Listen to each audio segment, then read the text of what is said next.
Tech Coach Ralph TV. Yeah, men lying, women lying, numbers manipulate. Don't matter what no one say, I throw the stats away. No need for calculators, we already greater. No need to validate us, it's Tech Coach Ralph TV. Get up, it is Saturday morning. I've got to get my coffee cause I can't stop yawning. Get to watch my favorite show today. Men lie, women lie, numbers manipulate. Tech Coach Ralph and Mitch and Yakar, that's how it be. Shooting galaxies from their hands, it's Tech Coach Ralph TV. You don't need to grab your remote because you'll be floating free. Don't gotta worry about negative forces, it's positivity. Get up, it is Saturday morning. I've got to get my coffee cause I can't stop yawning. Get to watch my favorite show today. Men lie, women lie, numbers manipulate. Get up, it is Saturday morning. I've got to get my coffee cause I can't stop the yawning. But I get to watch my favorite show today. Men lie, women lie, numbers manipulate.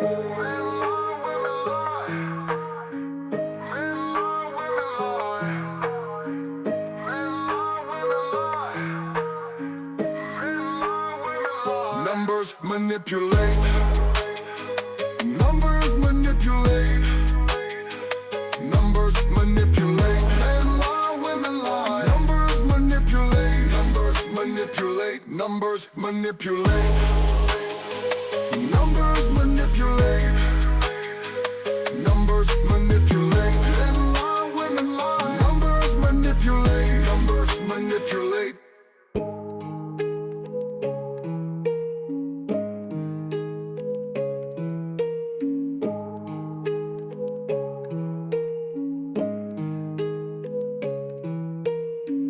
Tech Coach Ralph and Mitch and Yakar, that's how it be. Shooting galaxies from their hands, it's Tech Coach Ralph TV. You don't need to grab your remote because you'll be floating free. Don't gotta worry about negative forces, it's positivity. Tech Coach Ralph and Mitch and Yakar, that's how it be.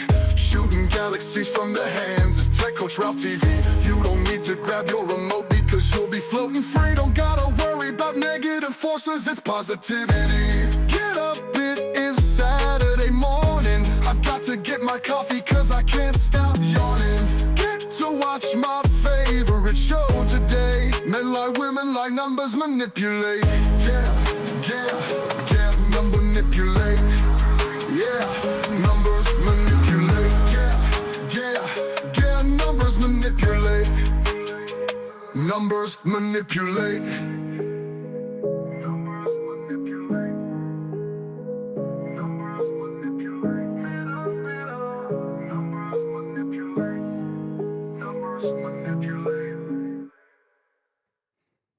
Good morning, good morning, good morning.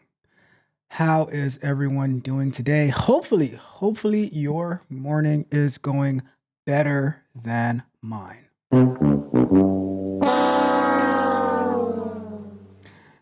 It was a beautiful morning until about 8:55 Eastern Time, 9 a.m.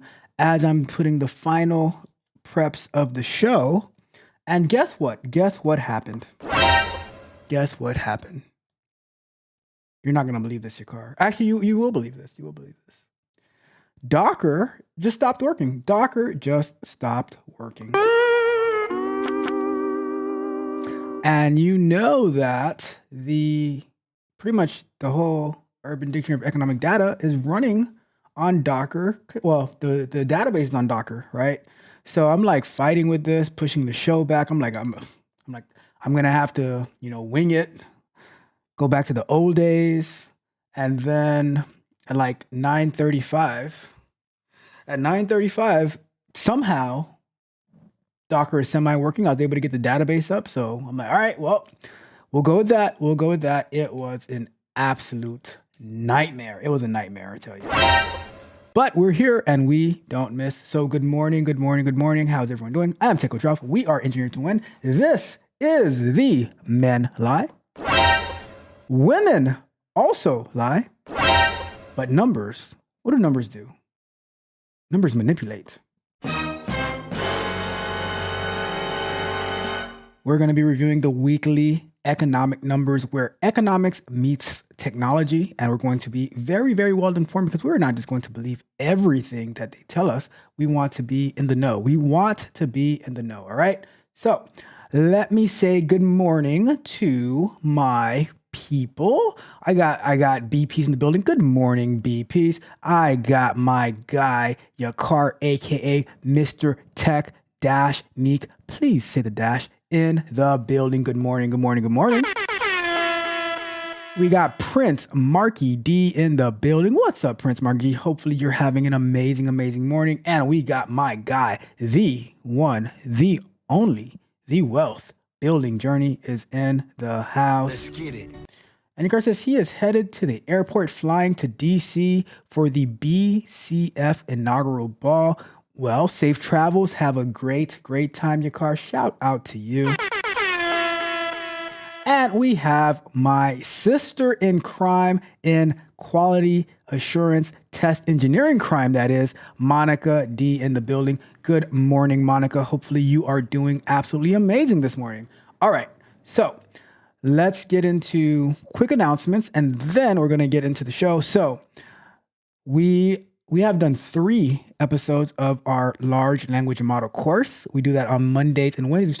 We started on January 1st. We did it this past Monday as well as this past Wednesday, and it is going phenomenal. I am having the time of my life.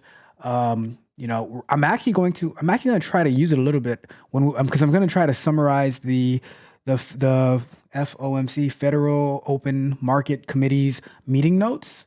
I'm going to try it. We'll see what happens. All right. So we have that in the mornings, Mondays and Wednesdays. Tune in for that. Follow along. The link to the course is in the pinned to the top of the chat, I think, and is in the description. We have ethical hacking on Thursdays. We had our first day of ethical hacking. We installed VirtualBox. Oh, we totally pivoted because I thought we were going to have to install something else. But we installed VirtualBox and we installed Kali Linux. So we're ready to rock and roll in that aspect. And then we have DevOps on Sundays tomorrow. So tune in. We're going to continue with Kubernetes. However, I do got to get this Docker thing to work because it's still semi-working. It's kind of weird. So it's saying that Docker is damaged and can't be opened, but it is open right now. So I don't know what's really going on. I'm going to have to dive deep into that later today. So that is the plan. And now let me say good morning to Alexander in the building. What's up, Alexander? Hopefully you are doing well. All right. So and on Monday Candid Conversation, I'm going to be sharing what happened when somebody over the last couple of weeks, they desperately reached out for some tech help, for some QA automation help, right? They were like, oh, do you have 5 minutes? And guess what happened? I ignored them. I'll be detailing that on Monday's Candid Conversation. So you definitely want to tune in on Monday because it is going to be a story of the story of the year in January, right? It's going to be January 13th, story of the year. You want to tune in for that Candid Conversation on somebody desperately needed my help. And I ignored them. You know? I'll explain why I ignored them, but you got to tune in on Monday, right? Okay. So let's jump into the show. I'm going to pull up LinkedIn so we can see what numbers we're going to be reviewing today. Because we started late, I'm going to try to get us out of here by 11:30 Eastern time. I'm going to try.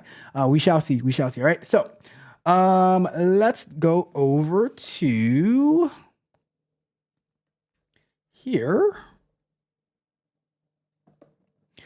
And the numbers that were to be watched for this week. Why am I all? Well, let me move myself a little bit. Let's move right here. All right, the numbers to watch, right? So the December jobs report will be the key focus of this week's economic calendar. Non-farm payroll are expected to rise by 150,000, down from November's 227,000, with unemployment rates unchanged at 4.2. According to Bloomberg estimates, investors will be looking to see signs of steady growth. I don't know why LinkedIn added the see more thing, right? Signs of steady growth. Where was I? Now I lost where I was at. signs of, let me make myself smart. Let me move up even more. Let's go all the way up here, right? Signs of steady growth in what one market watcher calls a new Goldilocks scenario for stocks. Meanwhile, expectations for interest rate cuts in 2025 have declined amid growing signs of a strong U.S. economy. All right, so let's take a look at what we're going to be reading for today. So from Tuesday, January 7th, the Institute of Supply Management will release its monthly Purchasing Manager Index, which tracks its non-manufacturing sector is expanding. It is an indicator of economic health. Last week, we tracked the manufacturing sector. Today, we're going to be tracking the non-manufacturing, would be the services sector, right? The Bureau of Labor Statistics also released the Job Openings and Labor Turnover Survey, the JOLTS report for November, which measures job vacancies across industries. Wednesday, January 8th, the Federal Open Market Committee will release the minutes from its last policy setting meeting. The minutes can potentially provide insight into future monetary policy. Thursday, so it's a long day today, right? Thursday, January 9th, the United States Department of Labor will release the initial jobless claims for previous week. The report is a proxy for layoffs, tracks the number of people filing for unemployment benefits. And then yesterday, we had the Bureau of Labor Statistics will release the December jobs report. The monthly release tracks the unemployment rate and how many jobs were added to the economy. And then lastly, we have the University of Michigan will release its preliminary reading of January's Consumer Sentiment Index, which measures how Americans feel about current and future economic conditions, right? So that's the plan for today. Let me say hello to my guy, Maddox12. What's up, Maddox? Both doing double duty on the Twitch side of the game as well on the YouTube side of the game. Good morning. Thank you so much for being here as always. Appreciate it. All right. So let's not waste any time because I am late, right? And I have a call at noon today. So we're going to get it kicked off, right? So the first one, the Institute of Supply Management, the Purchasing Manager Index. Let's pull up our Urban Dictionary of Economic Data. And let me see. I need a good spot let me drop myself somewhere. Let me go over here. I'm just gonna drop myself right here. All right, let's go right there. Let me make it a little bigger, right? So let's look for purchasing. Another cool thing that would be something I would like to add. I don't know how efficient it would be, but to have autocomplete, that'd be pretty cool. I think we could do autocomplete because we could say get the titles and then start to populate it. I don't know. I have to think about that. But Purchasing Manager Index, Services Manager Index, the non-manufacturing. Let's click on that.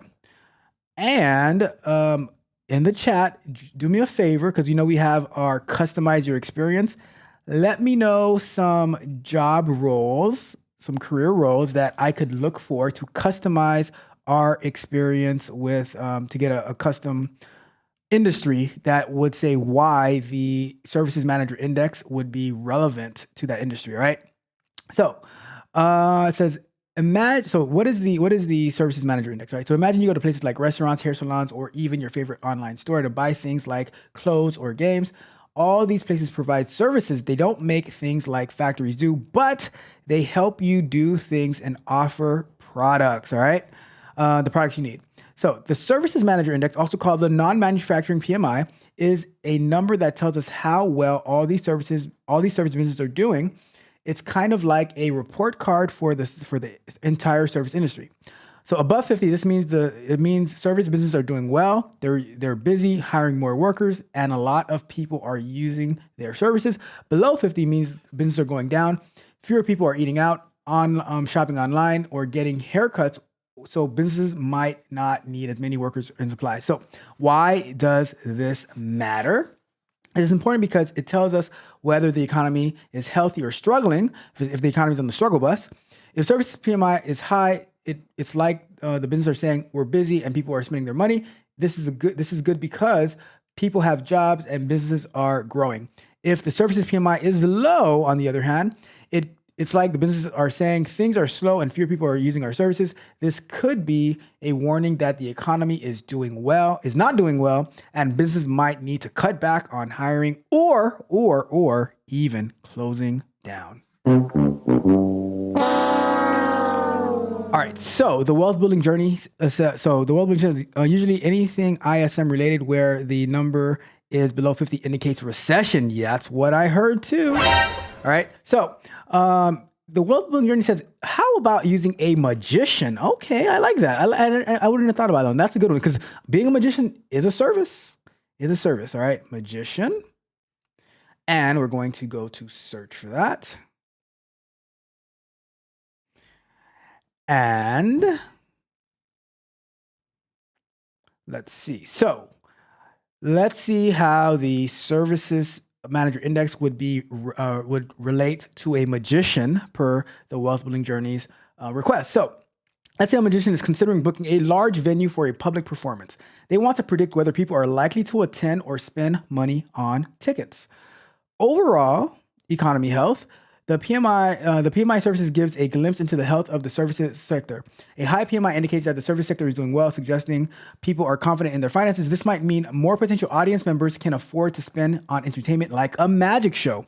Event planning and venue costs. If PMI is low, it might indicate that businesses, including venues, are tightening their budgets. This could mean higher rental costs for magicians or reluctance from venues to book events, which can affect the magician's potential income.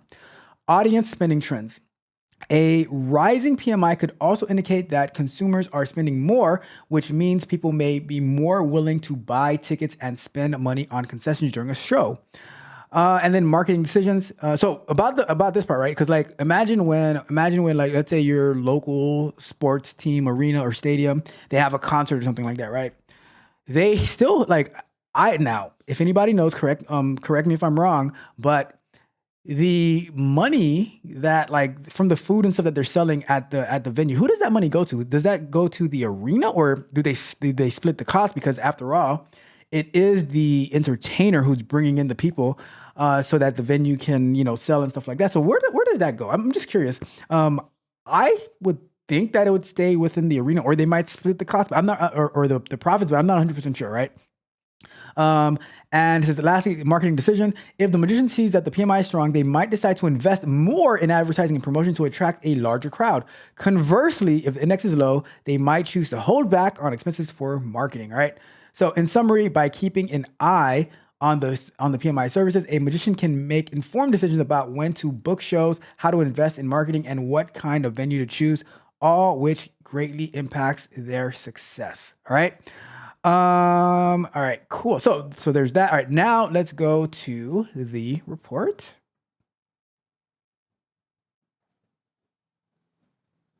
It's raining outside. All right, so really windy outside. Let me change one more thing. Let's go to boom. Let's use that one. All right, cool. So we need our services PMI view report. And for services PMI for December 2024 is at 54.1%. And as the wealth building journey said earlier, where's my mouse? Jeez. All right. As he said earlier, usually anything ISM related where it is below 50 or the number is below 50 indicates a recession. This is above 50. It's at 54.1. So that's a good sign. That is a good sign. All right. So let's continue. So business activity 58.2, new orders index 54.2, employment index 51.4, supplier deliveries index 52.5. All right. So let's see what it says. Let me zoom in on this a little bit. Let me see. Let me see. What can we do? It is weird. All right, let's go. So it says the economic activity in the sector's services expanded for the 6th consecutive month in December. It says the nation's purchasing and supply executives in the latest services ISM report on business. The services PMI registered at 54.1%, indicating expansion for the 52nd for the 52nd time in 55 months since recovery from the virus pandemic-induced recession began in June of 2020. The report was issued today by Steve Miller, CPSM CSCP, chair of the Institute of Supply Management Services Business Survey Committee. In December, the services PMI registered 54.1%, 2 percentage points higher than November's 52.1%. The reading in December marked the 10th time the composite index has been in expansion territory this year. The business activity registered 58.2% in December, 4.5 percentage points higher than 53.7% recorded in November, indicating a sixth consecutive month of expansion and finishing the year with the third highest reading for 2024.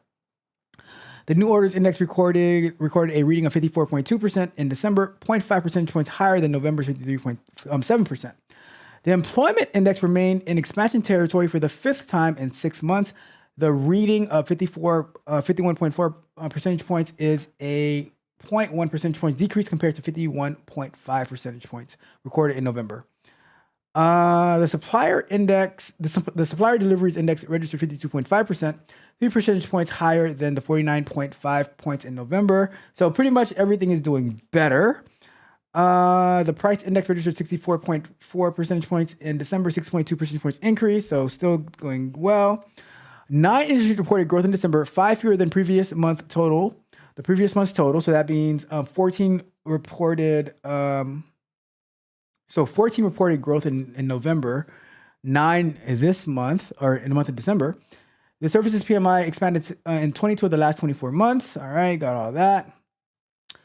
Let me see. All right, let's go to industry performance. 9 service industries reporting growth in December, listed in order. Finance and insurance, sounds like right up the wealth building journey's alley right there.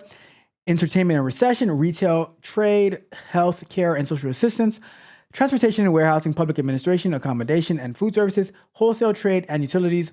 The 6 industries reporting a contraction in the month of December, listed in order: real estate, rental and leasing, educational services, agriculture, forestry, fishing and hunting, professional and scientific technical services, information and management of companies and support services. So what are the respondents saying? Preparations are underway to diversify supply in anticipation for tariffs and effect it will have in our business, accommodation, and food services. New residential constructions remain hampered by interest rates and affordability issues. Tariff threats from incoming administration have been making suppliers reluctant to hold pricing for more than 1 year, as projects can take 2+ years. Budgeting is getting difficult, similar to 2021 and 2022, when supply chain disruptions caused chaos in pricing. Moving work offshore to save costs, that's finance and insurance. Continued shortages of IV solution have resulted in some cases being canceled and or delayed. That's from healthcare.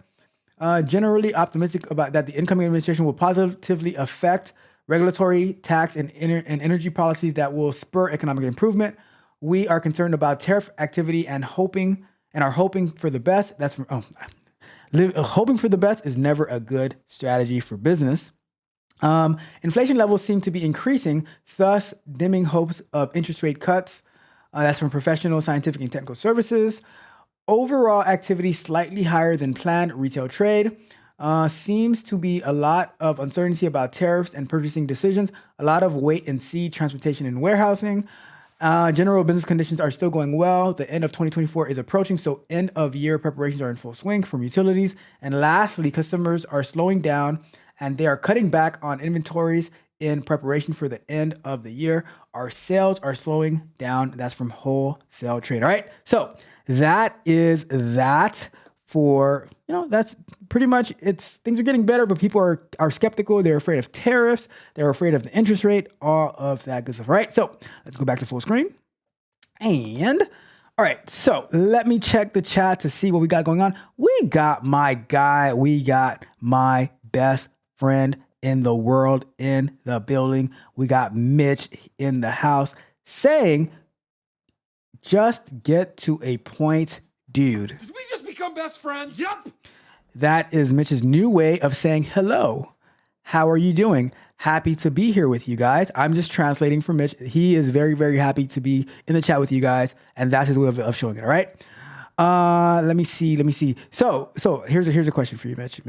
If you knew that your car was going, would you have traveled to DC to the event and met up? Is that what's going on?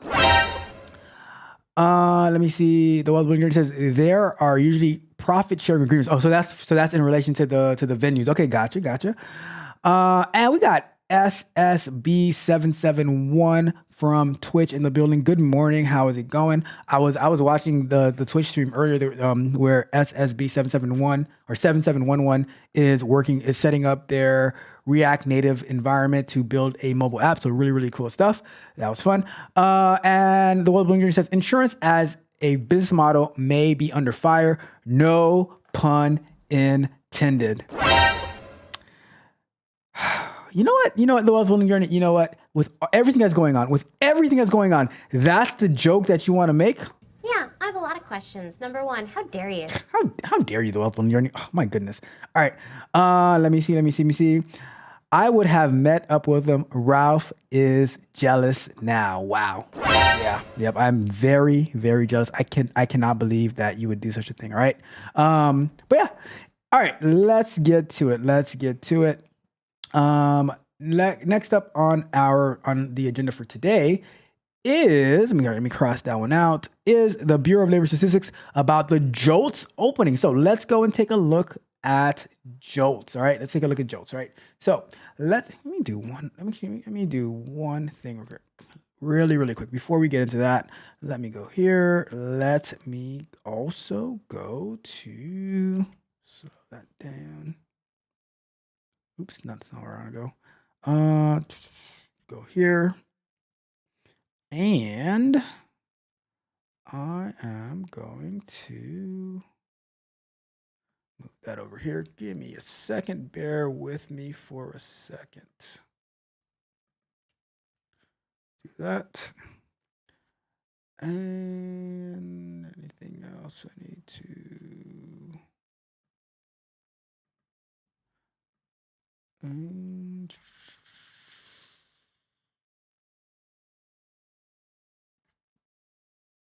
Good enough. All right, cool, perfect. All right, so we are going to get into our JOLTS report. So let's go back to our Urban Dictionary of Economic Data, and we're going to search for JOLTS.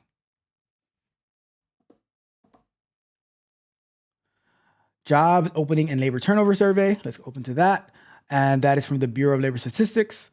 So in the chat, from whatever platform you're watching from, drop me another job, that like any role. Drop me a role, and I will use our AI to look up what is, the relevance of, like, what the JOLTS report has any relevance to that industry, right? So it could be industry, could be job, whatever, all right, so the JOLTS report, the Jobs Opening and Labor Turnover Survey, or JOLTS, is a report that gives us important information about jobs in the United States. It's like a big checkup to see how the job market is doing. This survey is done by the government. So, all right, so the JOLTS looks at three main things. Job openings. This is how many jobs are available. It's like counting how many help wanted signs you see. When there are a lot of job openings, it means companies need more workers.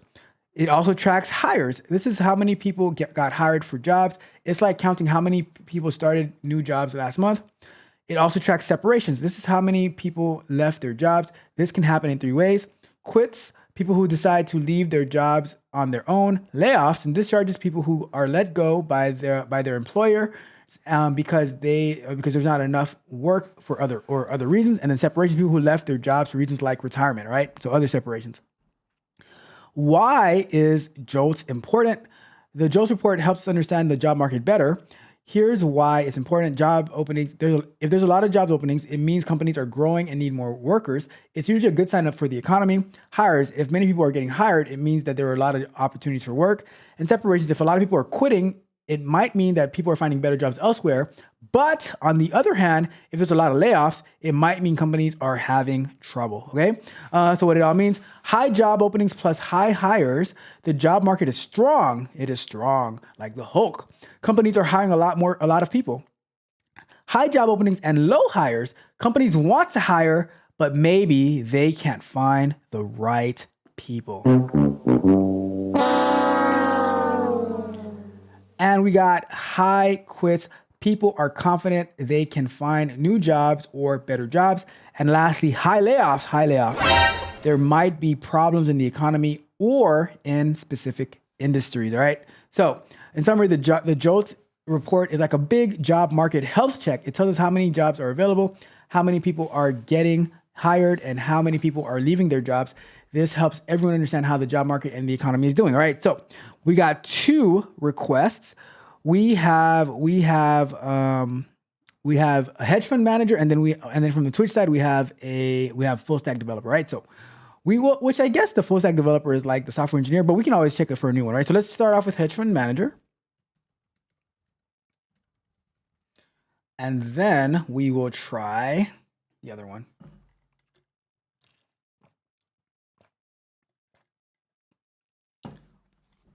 Thought I had fixed that. Anyways, all right, so let's go to how could this report be impactful to a hedge fund manager?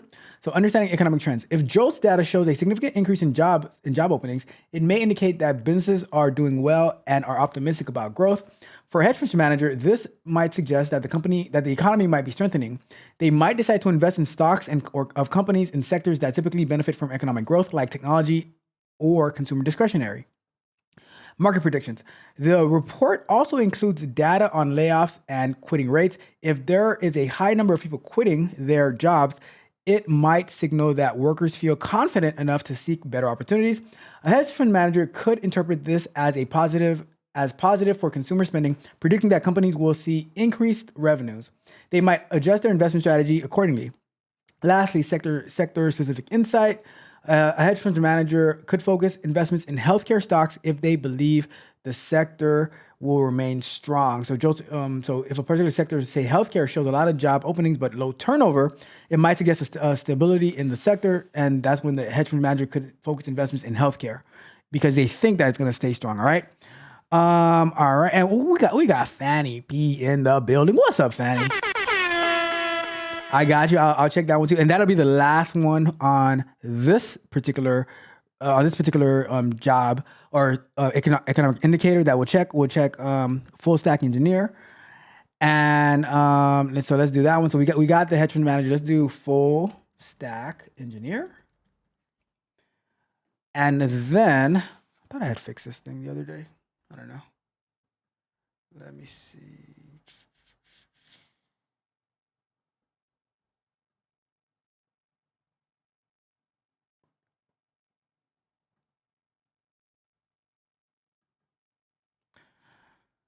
All right. Let's see. All right. So for a full stack engineer, all right. So understanding demand, JOLTS data can show how many job openings are available for full stack engineers. If there's a high number of openings, it indicates strong demand for these engineers. It could mean you have more options when looking for a job and potentially better salary offers. Trends in hiring. If you notice that the number of hires in tech is increasing over time, it means companies are growing their teams. This might indicate a booming job market in tech, which could be a good time to seek new opportunities. Skills in demand. By observing these types of companies that are hiring and the skills they are looking for, like specific programming languages or frameworks such as React, Node, Python, or if you're crazy like your car, maybe even R. Yep, maybe even R. You might consider brushing up on those skills to become more competitive. What do I always say? Become more competitive. You must compete. All right. Turnover rate. JOLTS tracks how often employees leave their jobs. If the turnover rate are high in tech sectors, it could indicate engineers are not satisfied with their jobs, leading to instability in the workplace. This might prompt you to research potential employers more thoroughly to find a stable work environment. Leverage in negotiations. All right, leverage. All right. Let's see. If you find that JOLTS show a high number of job openings combined with low employment rates in your fields, you can leverage this information during job negotiations. Employers may be willing to offer higher salaries or better benefits to attract you. knowing that that competition for talent is fierce. You got to be fierce. You have to be fierce. All right. And all right, planning career moves. So timing your search. If you see a trend where job openings are increasing for full stack engineers, it could be a signal that now is a great time to start looking for a new position. Conversely, on the opposite hand, if the data shows a declining number of job openings, it may be wise to wait or consider additional training to enhance your skills. All right. So I am going to do the last one for my friend Fanny P. It says was it data center technician? Let me see. It was data center. Yep, data center tech. All right. So data center technician. Technician. All right, so let's try that one and then we'll move on to the actual report. You guys can't see the little red thing at the top, can you? I have a loading indicator at the top. All right, and based on what happened with Docker today, I'm definitely going to get this deployed on Google, and I'll have the customizer experience behind some type of security thing once I get that figured out. Right, but for a data center tech, right? So if the JOLTS shows a high number of job openings in tech or data center sector, this could indicate that companies are actively looking to hire more technicians. It could be a good time for. I mean, it's the same thing. It's actually, you know what, Fanny, what I'm going to do? I'm going to save your data center tech for another one because it's going to be the same thing as a full stack. So let's table this one for our next indicator so that it can be, so we don't end up going to do the same thing as the full stack engineer, right? So let's go to report. Bureau of Labor Statistics. Let's go to our job openings and labor turnover survey. And we are going to see, where is that report? I guess it's this page. All right, so it's this page. Let me see, produces. All right, let's see, where is the number? So, all right, latest numbers. It's 8,098,000 latest job opening levels in November of 2024. Latest hire rate of November 24 is 3.3. Is that right? Are we talking about November?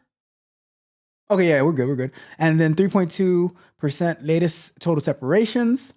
Let me see. Where is the actual report though? Let's see. All right, let's take a look at this, right? So there we go.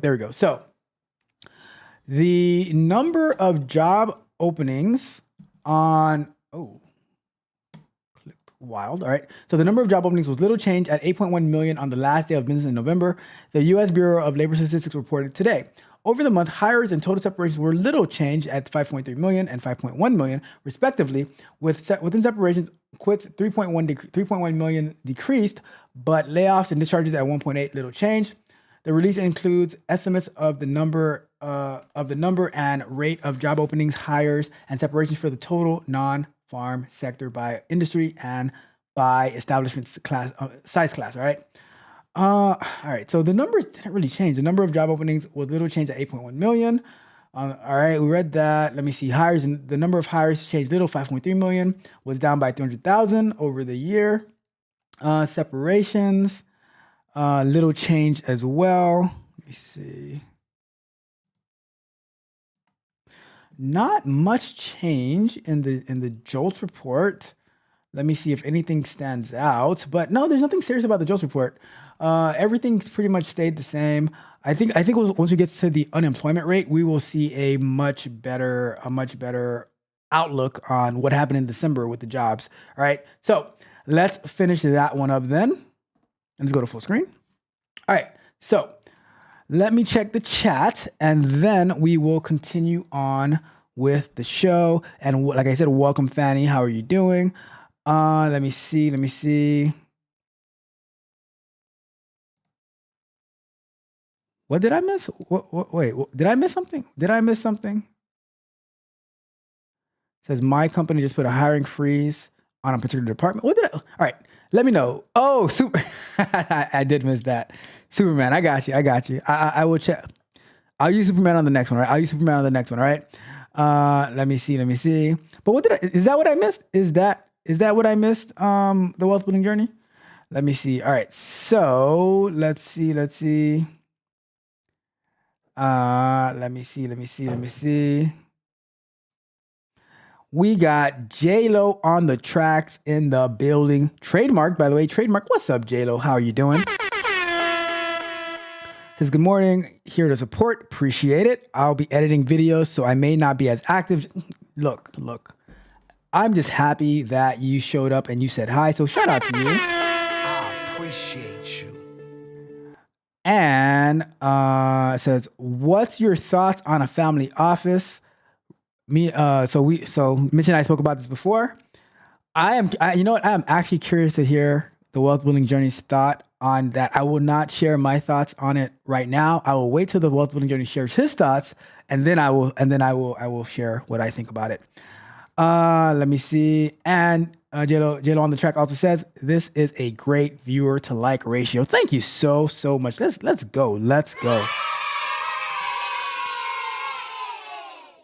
All right. Anything else? Mitch is hilarious. He's like, it was hard work. My goodness. Let me see. What is R? R is a. Let me double check. Let me make sure. Let me see. Is R short for Rust? I don't know.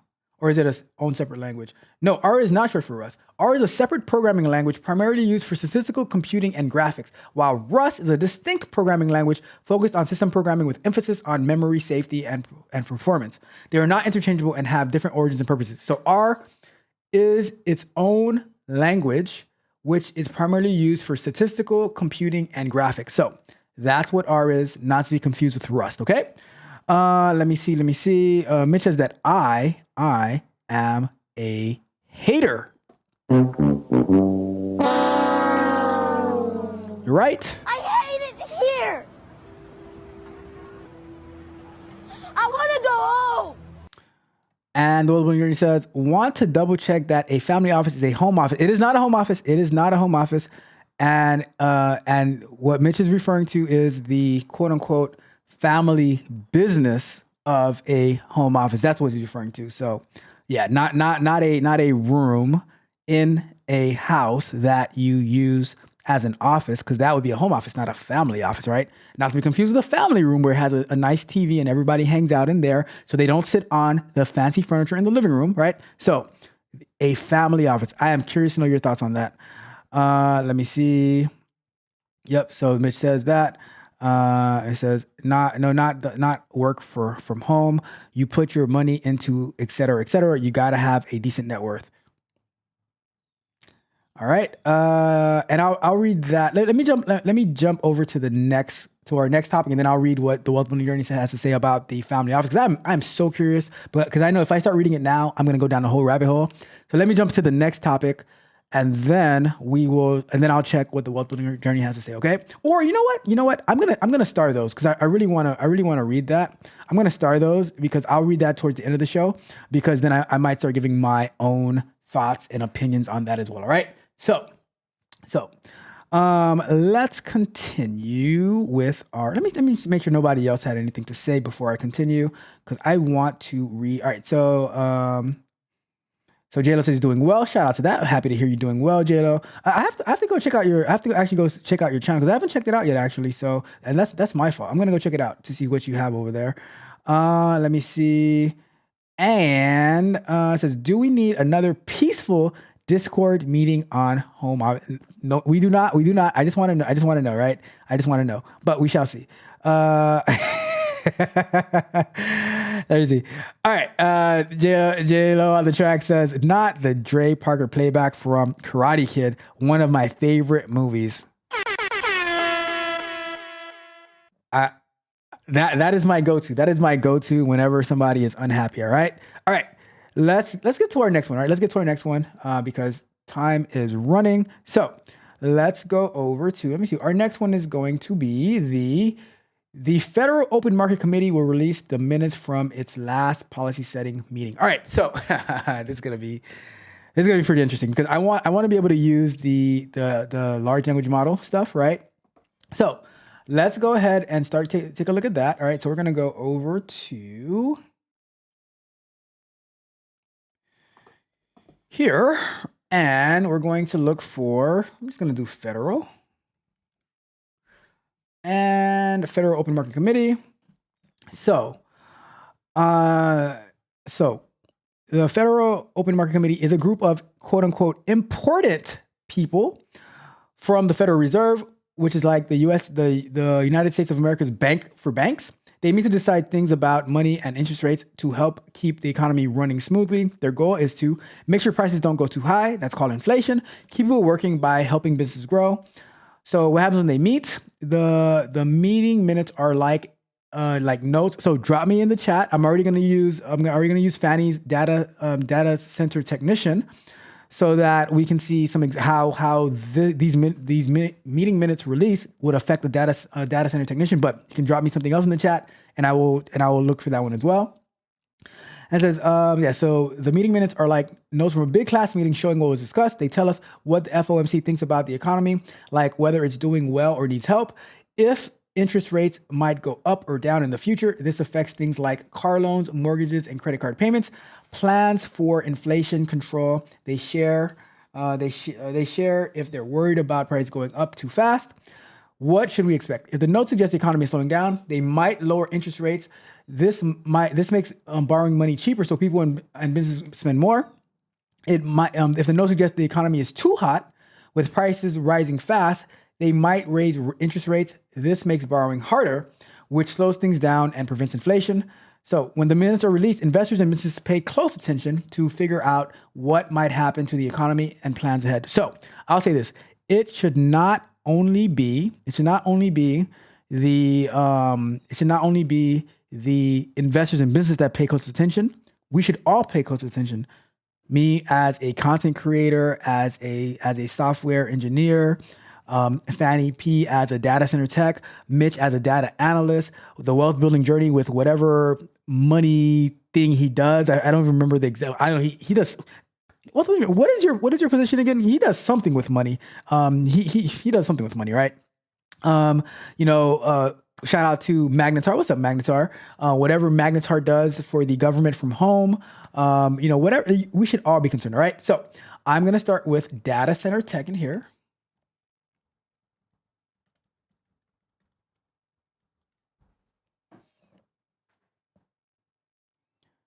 And it's loading.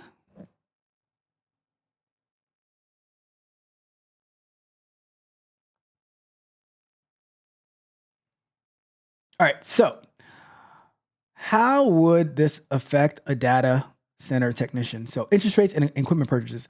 The FOMC meets regularly to decide whether to raise or lower interest rates. If they lower interest rates, it becomes cheaper for companies to borrow money. A data center where servers and IT equipment are housed might need to upgrade equipment or expand its facilities. If borrowing is cheaper, the company can finance these upgrades more easily. All right, so follow along, all right? Professional snitch. Says a data center where, all right, so we read that. As a data center technician, this means you might find yourself working with new, faster, or more efficient equipment that the company could purchase due to favorable borrowing costs. Economic growth and stability. When the FOMC lowers interest rates, it can stimulate the economy. This often results in increased business activity as companies invest in growth.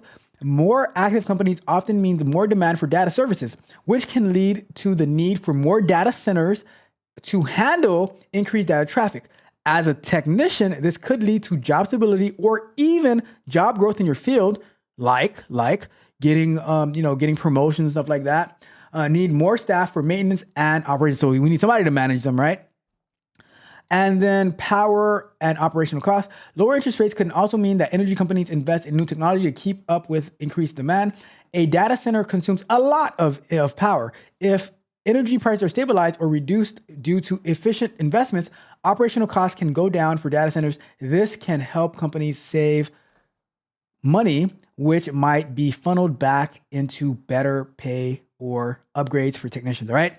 So that is how the FOMC meeting minutes could help or hurt a data center technician, right? And you know what? I'm gonna search for Magnetar's job role, professional snitch. Let's see what it says for professional snitch. Why not? Why not? Professional snitch. Let's see what we get.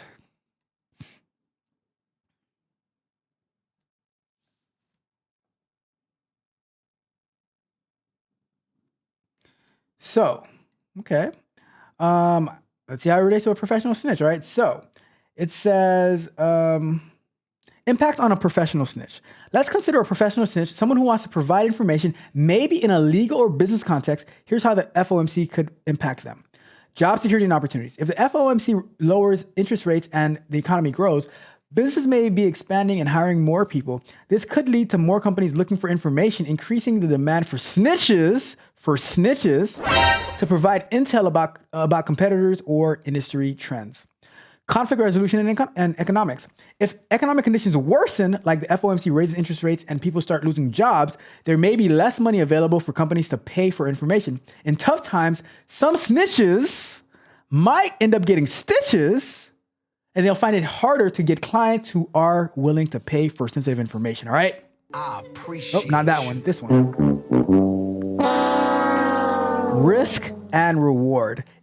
So changes in the economy can affect the type of risk a professional snitch might take. For example, if the economy is good and companies are thriving, someone might be more willing to share valuable information with a bigger payoff. But if the economy is shaky, they might be more cautious. All right. So this is how the FOMC meeting minutes affect a professional snitch. All right. So there we go. There we have it. All right.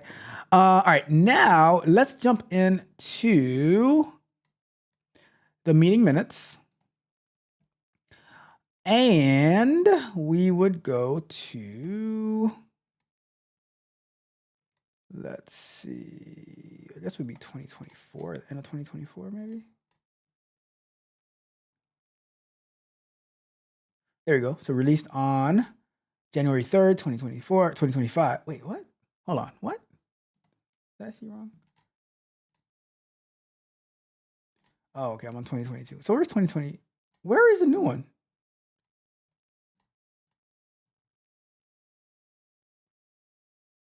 Released February. Am I losing my mind here? All right, hold on. What? Where is release? All right, so let's go let's go all the way down. There we go. Released January 8th, 2025, right? Let's take a look at that. So here are the meeting minutes, right? And guess what? It is long AF. So we're not going to read all this, right? So now we're going to do something a little crazy. We're going to get a little crazy here, right? Because I'm not going to read this whole thing. So what I'm going to do, I'm going to use what we do in the mornings, right? In the morning show, in order to try to summarize this, right? So I am going to, let me get a terminal. I'm going to open up Jupyter Labs, right? Jupyter Notebook. And we're going to go to CD. Find out where I have this thing first. And we're going to go to, so I have to find where I have this. Is it in Python? Let me see. I think it's in, all right. So CD PyCharm, and we're going to do, yes. And we're going to do Conda. If you guys follow along, you know what I'm doing. Conda activate LLMS. And it's activated. We're going to do Jupyter. So I'm doing this on, I don't have to show the screen for this, but Jupyter Lab.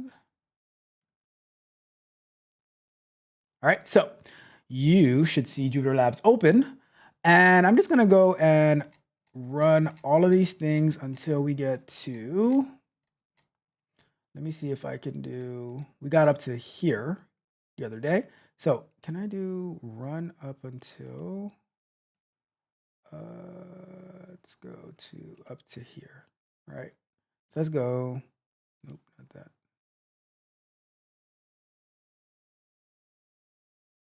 How can I run everything up to where I'm at? Run all, all right, run all above the selected cell. So let me do that.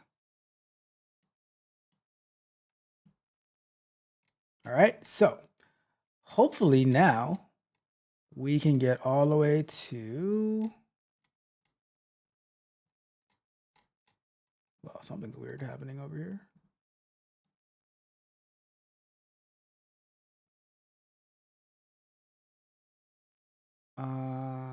Okay, so here we are. So now, so it's doing all of these things.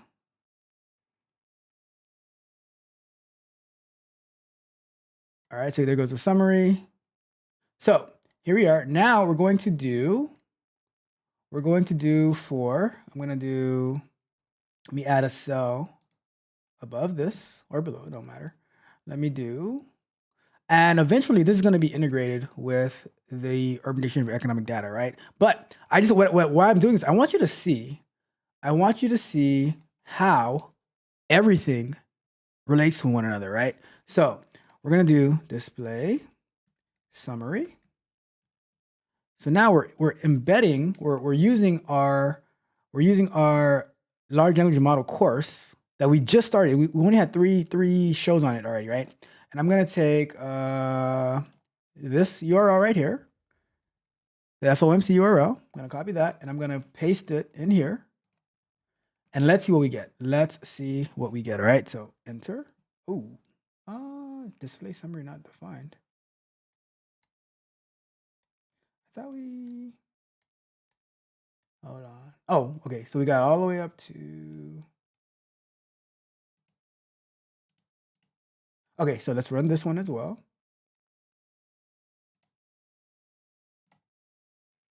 All right, so that's ran. So now if we go down to,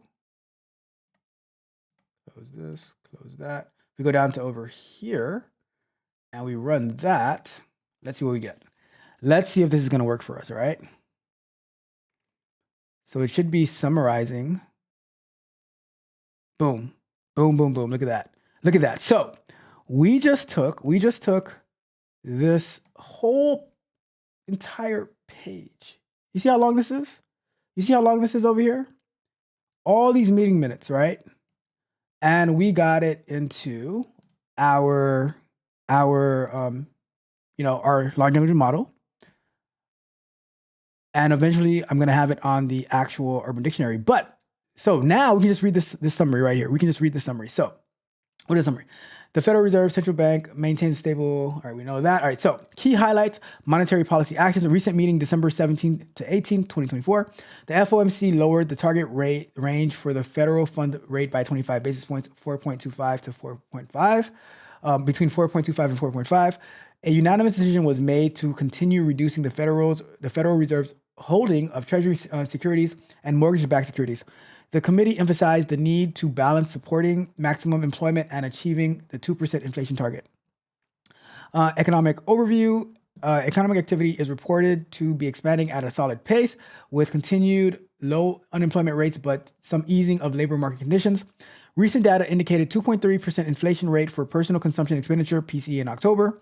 GDP growth is projected to remain solid in 2024, with expectations of a slight decrease in growth rates in the subsequent years due to uncertainties in trade policies and other factors. Right, risks and uncertainties. The risks associated with achieving inflation and employment goals are considered balanced, but there are concerns about possible upward pressures on inflation due to stronger than expected economic data and potential policy changes. Labor market indicators show mixed signals with some evidence of easing, yet finding suggestions that employment quality remains stable overall. Policy outlook. The committee aims to monitor incoming data closely and is prepared to adjust monetary policy if necessary based on evolving economic conditions. Future monetary policy decision will be considered a range of consider a range of factors, including inflation pressures, labor market conditions, and international development, right? All right. So do you see how we took, all right, let me go back to full screen. Let me go back to full screen on this, right? But we took what we worked on Wednesday, and we already practically applied it to today, right? Like I say, everything that we do here is connected to one another. From the large language models, how can we use that? And we just used it to summarize who knows how long these meeting minutes were, right? How many, you know what? Here's what I'm gonna do. I'm gonna do this, right? Let's go over here real quick. And I wanna show you this, right? So let's go and take a look at the PDF, right?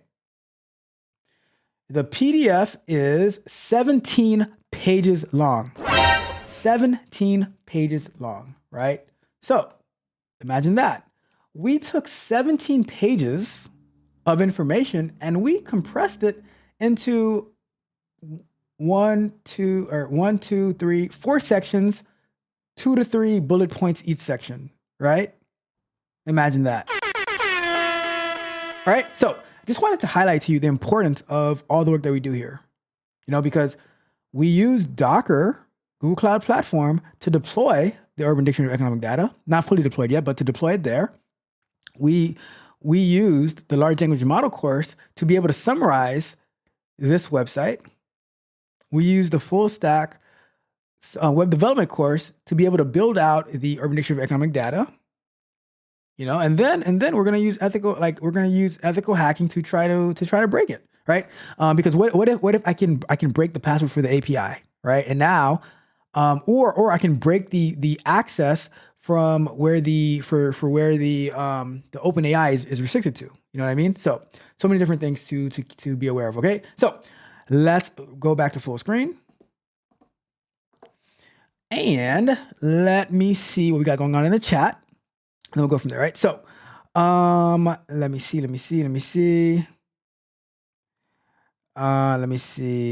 Says the definition is wild. Is that for the professional snitch definition?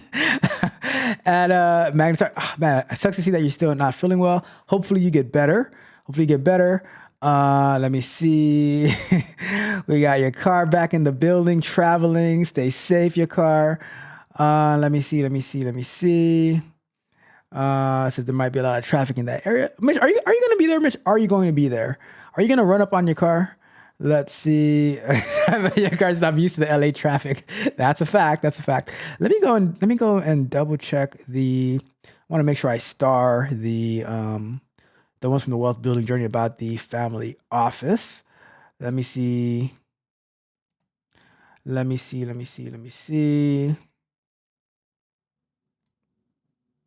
All right, so all right, I got him. All right, cool. Says, I didn't know such a profession existed for the professional snitch. For real, right? All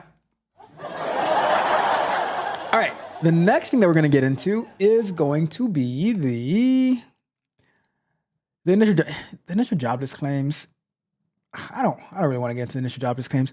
Let's jump, because if we're going to be reviewing the jobs report numbers, there's not really a point to get into the initial jobless claims, to be honest with you. We have 3 data points left. So we have 30 minutes. So we have time, right? So let's jump into the initial jobless claims, right? So let's go over to here. And we're going to look for initial jobless claims. And I will look for the Wealth Building Journey's role of a budget finance analyst to see how the initial jobless claims would affect that role. Why the Wealth Building Journey should be aware of the initial jobless claims, right? But first, and if you have any other roles you'd like me to look up, like JLo, if you are able, give me a job role or something like. What's your title? And I will search that as well. And then we can see how the initial jobless claims or the job numbers affect your role, whether it's a particular type of entrepreneur, whether it's, whatever it is that you do, let me know. And I'll search that as well, okay? All right, so the Department of Labor's initial jobless claims report shows the number of people who have recently lost their jobs and applied for unemployment benefits for the first time. It's released every Thursday and gives a snapshot of how the job market is doing in the United States. Here's a simple breakdown. Initial means these people apply for unemployment benefits for the very first time in a recent week. It doesn't include people who are already receiving benefits from earlier weeks. Why is this important? If the number of claims are high, it usually means people are losing their jobs, which could be a sign that the economy is struggling or slowing down. If the number is low, it means fewer people are losing their jobs, which often points to a healthier job market. How is it used? The report helps businesses, governments, and even regular people understand if the job market is getting better or worse. For example, if jobless claims suddenly spike, it could mean companies are laying off more workers, and that might be a warning of a possible recession. If claims are dropping, it may suggest that companies are hiring or keeping employees, which is a good sign for the economy, right? So let's see. Let's take a look at the budget and finance. Let's say financial analyst, right?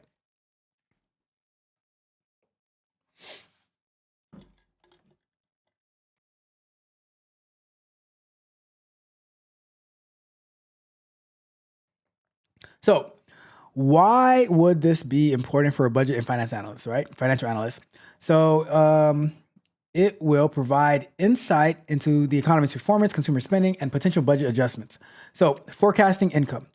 So the scenario, if claims are rising,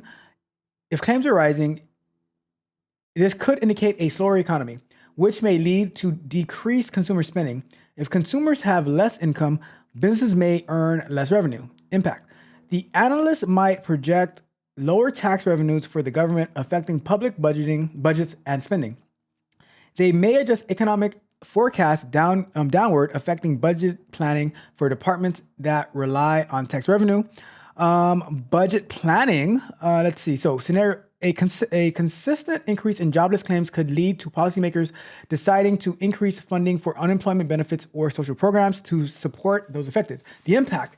The analyst might need to work on adjusting budgets to allocate more funds accordingly, possibly cutting from other areas or finding new revenue sources to maintain fiscal balances. So the wealth building journey, let me know, does this seem like in line? Does it seem right? Because this is AI giving us this response, but I like to know from the person on the ground, does that make sense, Investment strategies. If the claims are consistently high, analysts might become wary of investing in certain sectors like retail or luxury goods, as higher unemployment might mean fewer consumer purchases.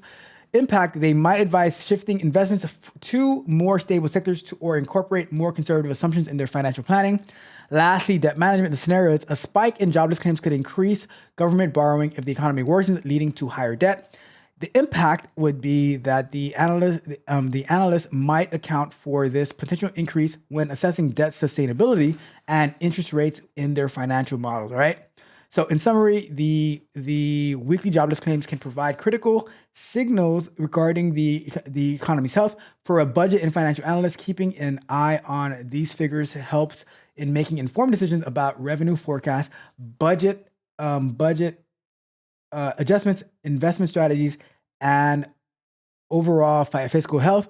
By understanding these relationships, the analyst can better support strategic planning and resource allocations within an organization. All right, so that is that. Now, let me see. Anything came in? Let me see. Military job, human resources manager. Let's do. I'm gonna save. You know what? I'm gonna save that J-Lo on the track for the next one, which is gonna be more focused on jobs. This is just the weekly number, but I think as a human resource manager, that's gonna be great for the overall job numbers. All right. So let me pull that up, and I want to do this right. I'm gonna see if this works. I'm gonna open this, and this is our jobless claims, right? But I wonder if I can copy the URL for the weekly jobless claims into our Jupyter Labs, and we can add a cell, or maybe not do it that way. Let's add a cell over here, and let's do summary, display, paste that. Let's see if a PDF is going to work. I'm not sure if a PDF is going to work, right? Or a display summary. Let's see if a PDF is going to work because I'm not 100% sure. I would love to find out if this is going to work. Let's go. Let's see. Some characters could not be decoded. All right, so that is because, okay, so the reason it doesn't work is because we're using Beautiful Soup to parse HTML. This is a PDF. So if they had a web version, let me see if they have a DOL initial jobless claims. Let's see if they have a let me see. If they have this report, if they had this report in HTML, then we would be able to pass that through. But that doesn't mean that we can't get it at some point. But I mean, I was just curious, right? But let's take a look at the numbers. Let's take a look at the numbers. All right, so in the week ending of January 4th, the advanced figures for seasonally adjusted initial claims was 201,000, a decrease of 10,000 from the previous week, unrevised levels of 211,000. The forward moving average was 213, a decrease of 10,250 in the previous week's unrevised average of 223, right? So this rate was pretty much the same. It always goes between 1.1 and 1.3. I'm not going to read all the numbers, but there goes the graph. Let's see. Let's jump down over to, I like to read this. There were 6,212 continued weeks claimed filed by former federal civilian employees the week ending of December 21st, a decrease of 346 from the previous week. Newly discharged veterans claiming benefits totaled 4,161, a decrease of 457. The highest insured unemployment rates in the week ending of December 21st were in, of course, New Jersey 2.4, Rhode Island 2.3, Minnesota, Washington 2.2, Alaska, California 2.0, Massachusetts 1.9, Illinois, Montana 1.8, Nevada, New York, and Pennsylvania 1.7. The largest increases in initial claims for the week ending of December 28th were in Michigan at 7,881, New Jersey at 5,731, Pennsylvania 5,319, Massachusetts at 3,611, Connecticut 3,348, while the largest decreases were in California at 9,263. I'm curious how that's going to shake out next week. Texas, negative 8,351. Florida, negative 1,691. California, negative 1,456. And Tennessee, negative 1,412. All right, so that is our report for the weekly initial jobless claims. Let's wrap that one up. Let's go back to our full screen. All right, so there we have it. Let me continue with the chat. Let me see. So J-Lo on the track, video. All right, video production as well. All right, perfect. I will leave the video production one for. Did I leave that for the University of Michigan? Let me do this. I'm gonna do the video production for the jobs, and I'm gonna do the human resources for the University of Michigan because I wanna mix it up a little bit, right? But yeah. So I'm curious to see that. All right. Okay. So let's see. Let me check what else we have in the chat. Magnetar says his official position is traffic management specialist, right? So I'm gonna look for that one as well. Let me see.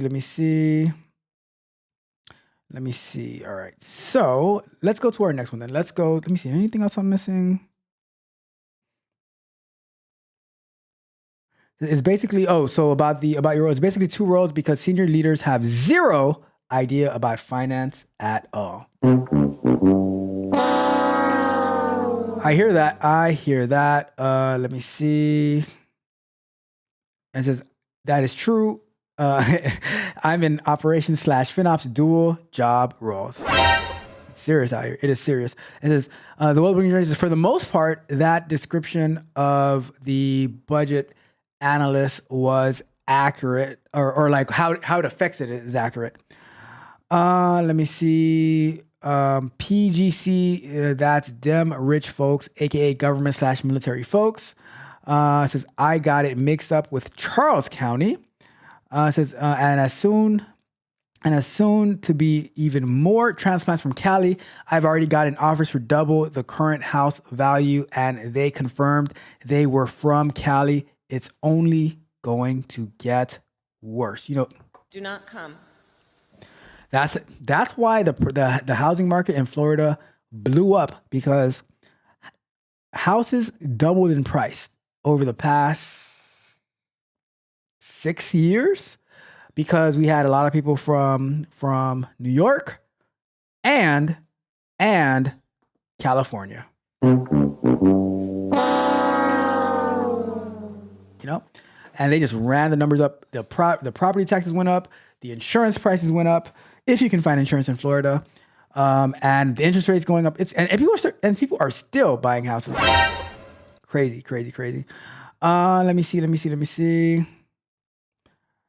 Let me see. I forgot to add current house values are in the half a million range. Crazy out there. Let me see. What is PGC? Isn't that a county or something like that? I don't know. Could be wrong. Let me see. It says Ralph thinks I'm dumb and a clown. What? I would never say such a thing. Prince George County. Okay, look at that. Let me see. All right. It says here on the east side of the city. Gotcha. Okay, cool. All right. Let's continue on with the next one, which is going to be it's going to be our jobs report. It is our jobs report, right? So let's get to it. So I'm just going to search for jobs, and we're going to look for monthly jobs report, right? So what is the monthly jobs report? The monthly jobs report is like a big snapshot that shows how many people are in the country have jobs, how many people are looking for jobs, and how much money people are making. It's created by the Bureau of Labor Statistics and comes out every month. The report tells us how many jobs are added or lost.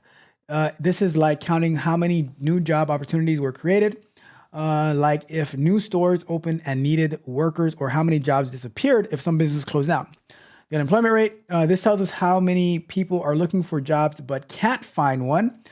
It's like a percentage that shows how many adults are working but are still trying to not working but are still trying to get a job, and how much people are being paid.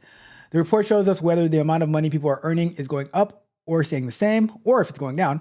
This is called average hourly earnings. So why is this important? It gives us a sense how the economy is doing. And it helps everyone from the government to business owners to everyday people make decisions. If lots of jobs are being added, it means companies are hiring more workers because they are growing. This is usually a sign that the economy is doing well and people are likely to spend money. If fewer jobs are being added or jobs are lost, it could be a warning that the economy is slowing, meaning businesses might be cutting costs and not hiring new workers. Says the unemployment rate helps the government know how many people are struggling to find work, who is on a struggle bus for work, so they can think about ways to help, like creating more job programs, which is going to raise taxes anyways, right? It says wages. If people's wages are going up, it means that businesses might be competing to hire workers, so they have to offer better pay. If wages aren't increasing, people might feel like they have less money to spend, all right? So let's look up for the role for video. What was the exact, he said video, is it video producer? It was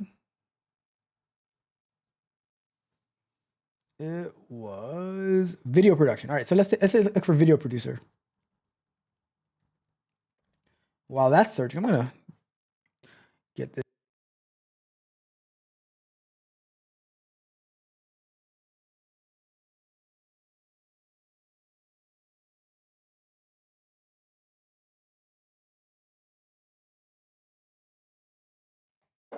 In this shot, we mixed elderberry powder into the whole thing because I always hear how wonderful elderberry is. So I'm like, let me mix in the elderberry powder into that one, right? Anyway, I digress. So let's see how the job market. All right, so how can this report affect the video producer, right? So understanding client demand. Suppose the report shows a significant increase in jobs in the tech sector.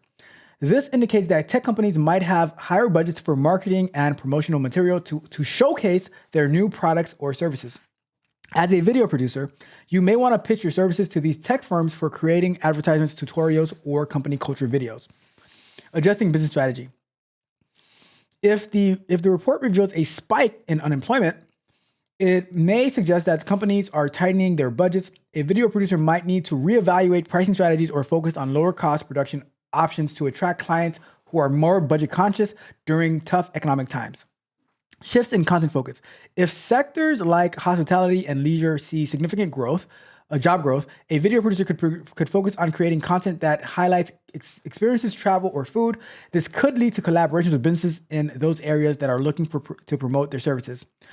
And planning for the future says, after analyzing the trends in specific industries from the jobs report, a video producer can plan their next projects accordingly. For instance, if healthcare jobs are on the rise, the producer might decide to create educational videos aimed at this sector, targeting hospitals or health-related organizations, right? So to round it off, the monthly jobs report helps video producers make informed decisions about whom to target for their services, how to adjust pricing, and what content to create, and how to plan for the future. Simply put, it's about staying in tune with the economic landscape to align your production business effectively. So pretty much where to go to add value so that you can run it up. All right, so let's go ahead and take a look at that report. And all right, so it says non-farm payroll employment increased by 256,000 in December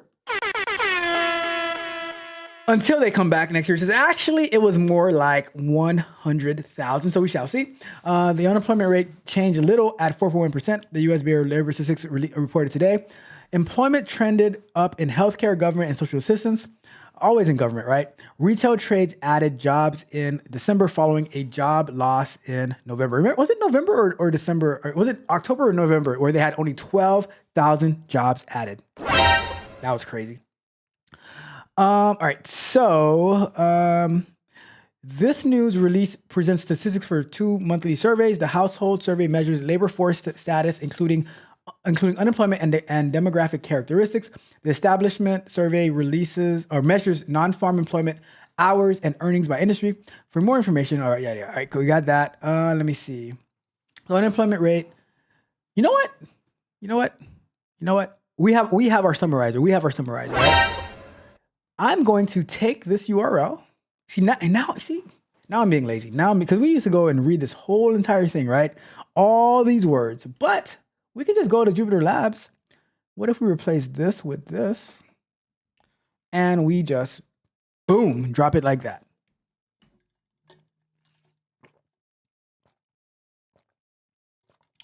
Access denied?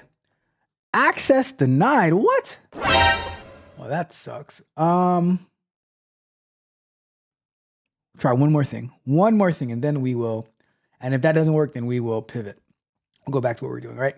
But if I go to inspect and I find the headers that I'm sending, refresh this page.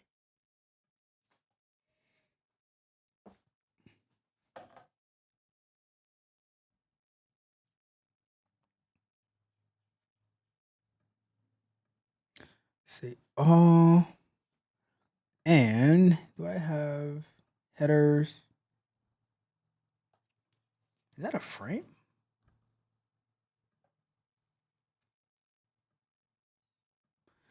If I go here, that might be why, because they're blocking my access, possibly. Where's my user agent? Let's say I copy this. And I go to here.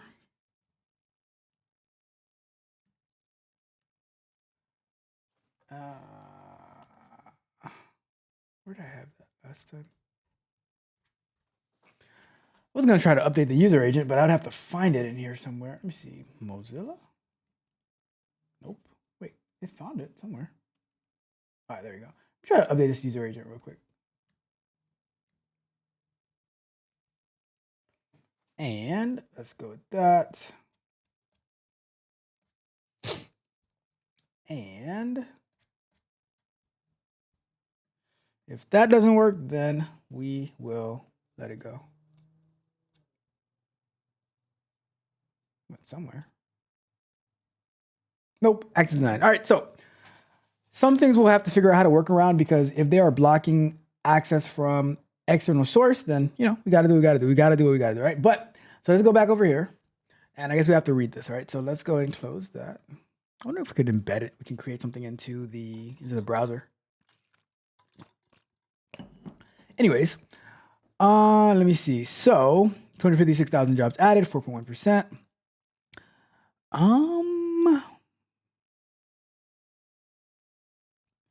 Let's see. The unemployment rate changed a little at 4.1 after, okay. Among major worker groups, unemployment rate for whites, 3.6%, edged down in December. The jobless rate for adult men, 3.7, adult women, 3.8, teenagers, 12.4%, black, 6.1, Asians, 3.5, Hispanics, 5.1, changed little over the month. Also, the unemployed, the number of permanent job losers declined 164,000 to 1.7 million, but it's a little different from a year earlier. The number of people on temporary layoffs is 862,000. What is temporary layoff? Let me see. In December, the number of long-term unemployed changed little at 1.6, but up 278,000. Let me see. The long-term unemployed accounted for 22.4% of all unemployed people in December. Let's see. The labor force participation rate at 62.5 was unchanged before the month and has remained in a narrow range of 62.5% to 62.7%. Let me see. The number of people not in the labor force who currently want a job is 5.5 million, but was essentially unchanged. These individuals were not counted as unemployed because they were not actively looking for work during the 4 weeks preceding the survey or were unavailable to take a job. I think that's it. So healthcare jobs, 46,000. Let me see. With gains in home healthcare at 15,000, nursing and residential care facilities, 14,000, and hospitals at 12,000. Healthcare added an average of 57,000 jobs per month in 2024. This is about the same as in 2023. Retail jobs, 43,000, 29,000 job loss. Let's see. Government employment continued to trend up in December at 33,000. Government added an average of 37,000 jobs per month in 2024, below the average monthly gain of 59,000. $59,000 people a month added to the government payroll. My goodness. Over the month, employment continued to trend up in the state government. All right. All right. Let me see. Employment and social assistance increased by 23,000. Mostly in individual and family services, 17,000. Let me see. Let me see. Anything else in here? Nothing really changed. Nothing that changed that much from last month. All right. So that is that. Let's go back to our full screen. All right. So let me see. We got to sip real quick. And I will quickly do the University of Michigan. And then we will go to the chat and we'll end off the show. Right. So let's do over here. We'll do Michigan.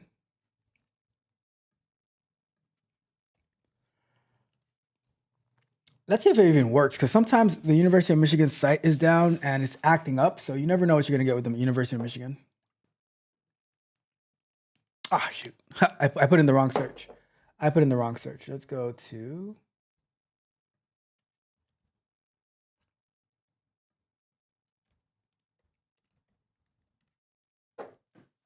All right, let's click on that. All right, so what is the University of Michigan's Consumer Sentiment Index, right? So so it's a survey that asks people how they feel about the economy. It gathers information about what people think about their current financial situation, how they feel about spending money, and what they expect for the future. The survey results are combined into an index, which is like a score that shows whether people feel positive, negative, or neutral about the economy. The index is important because it helps us understand how confident people are about spending money. When people feel good about the economy and their own financial situation, they are more likely to buy things like clothes, gadgets, and cars, which helps businesses grow and creates jobs. If the index shows that people are worried, they might spend less, which can slow down the economy. Economists and government officials use this information to make decisions about things like interest rates and economic policies, helping them support a healthy economy, right? So let's look for where's the one for J-Lo? He had the, let me see, he had another one too. He had military job, all right, so let's do search for military human resource manager. All right, let's see what that gives us.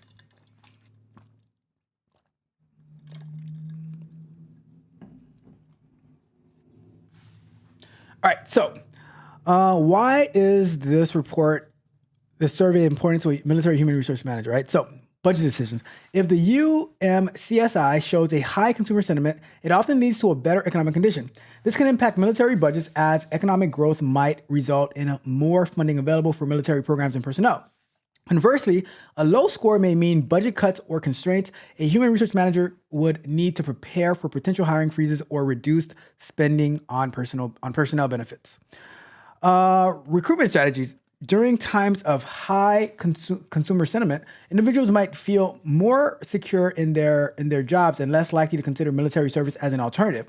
In this case, a military HR manager might need to think creatively about recruitment strategies to attract candidates, like highlighting job security benefits and career training. On the other hand, if consumer sentiment is low, more people may be looking for stable jobs, including military roles. It says this can increase the pool of potential recruits, and the HR manager might want to ramp up the recruitment efforts. And lastly, retention and morale. Economic conditions can affect personnel morale. If the economy is thriving and civilian job opportunities plentiful, military personnel may feel tempted to leave for civilian jobs. The HR manager might focus on retention strategies like enhancing benefits or career development opportunities. If consumer sentiment is low, personnel are likely to stay for the security that military service provides. The HR manager might then focus on maintaining strong morale and reinforcing the value of military service, right? So that is how this survey would relate to a military job for a human resource manager, right? And while we're here, I have a few seconds left. Let's go to Magnetar's. Magnetar said that, let me see. Where he said, transportation, something. Where was it? Where did he say it? Oh, traffic management. Let's look for traffic management specialist, right? I want to get everybody's in there. Traffic management specialist.